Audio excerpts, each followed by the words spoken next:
హల్లెలూయా! దేవునికి స్తోత్రం. సృష్టికర్త అయిన యేసుప్రభు వారు పరిశుద్ధ గ్రంథం నుండి ఈరోజు మన కొరకు ఇస్తున్న వాగ్దానం యోహాను సువార్త 7వ అధ్యాయం 38, 39 వచనాలు. నా యందు విశ్వాసముంచు వాడెవడో లేఖనము చెప్పినట్టు వాని కడుపులో నుండి జీవజల నదులు పారునని బిగ్గరగా చెప్పెను. తన యందు విశ్వాసముంచు వారు పొందబోవు ఆత్మను గూర్చి ఆయన ఈ మాట చెప్పెను. యేసు ఇంకనూ మహిమపరచబడలేదు గనుక ఆత్మ ఇంకనూ అనుగ్రహింపబడి ఉండలేదు.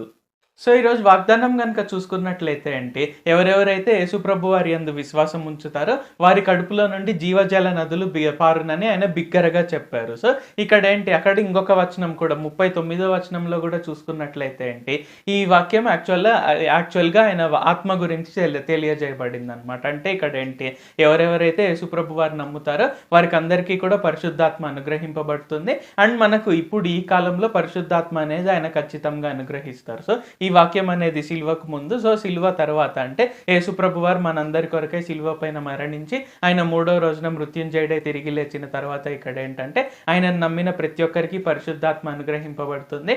ఆయన పరిశుద్ధాత్మ మనలో ఉన్నారు కాబట్టి మనం ఖచ్చితంగా మన కడుపులో నుండి జీవజల నదులు పారుతాయి.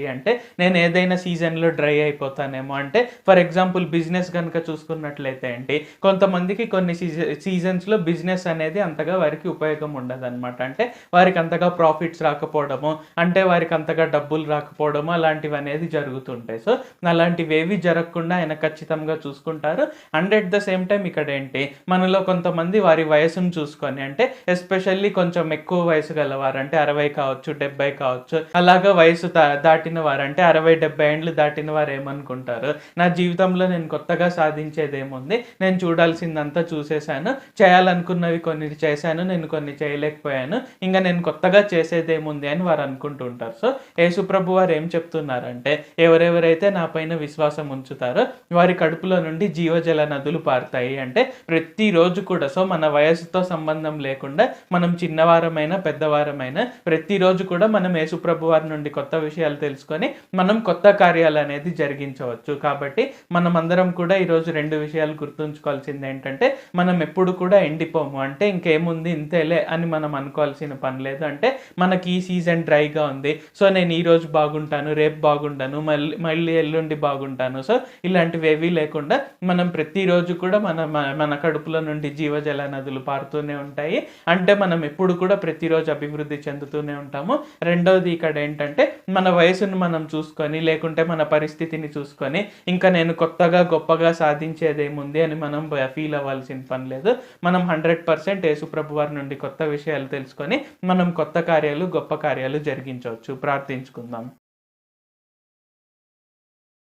ప్రభువా, దేవా, సర్వాధికారి, మాకు ఇంకొకసారి ప్రార్థించుకునేందుకు అవకాశం ఇచ్చినందుకు వందనాలు తండ్రి. మీరు మా కొరకే చేసిన ప్రతి ఒక్క మేలుని బట్టి మీకు వందనాలు, స్తుతులు, స్తోత్రాలు తండ్రి. ఈరోజు వాగ్దానంని బట్టి వందనాలు తండ్రి. మీ పైన విశ్వాసం ఉంచిన మీరు మాకు పరిశుద్ధాత్మను అనుగ్రహించారు, మాలో పరిశుద్ధాత్మను ముద్రించారు. దాన్ని బట్టి మీకు వందనాలు, స్తుతులు, స్తోత్రాలు తండ్రి. మీ పరిశుద్ధాత్మను మేము కలిగి ఉన్నాం కాబట్టి మా కడుపులో నుండి నిరంతరము జీవజల నదులు పారుతూనే ఉంటాయి అని తెలియజేసినందుకు వందనాలు తండ్రి. కావున ఈ ప్రార్థనలో పాల్గొంటున్న ప్రతి ఒక్కరం కూడా మా వయసుతో సంబంధం లేకుండా, మా పరిస్థితితో సంబంధం లేకుండా, మేము ఎప్పుడు కూడా కరువులోనికి వెళ్ళిపోకుండా, ఏ విషయంలో కూడా ఎండిపోయినట్లు కాకుండా, ఇంకంతే అన్నట్లు కాకుండా ప్రతిరోజు కూడా మేము గొప్పగా అభివృద్ధి చెందుటకు and at the same time మీ నుండి కొత్త విషయాలు మేము తెలుసుకొని కొత్త కార్యాలు, గొప్ప కార్యాలు మీ నామం పేరిట జరిగించుటకు సహాయం చేయండి.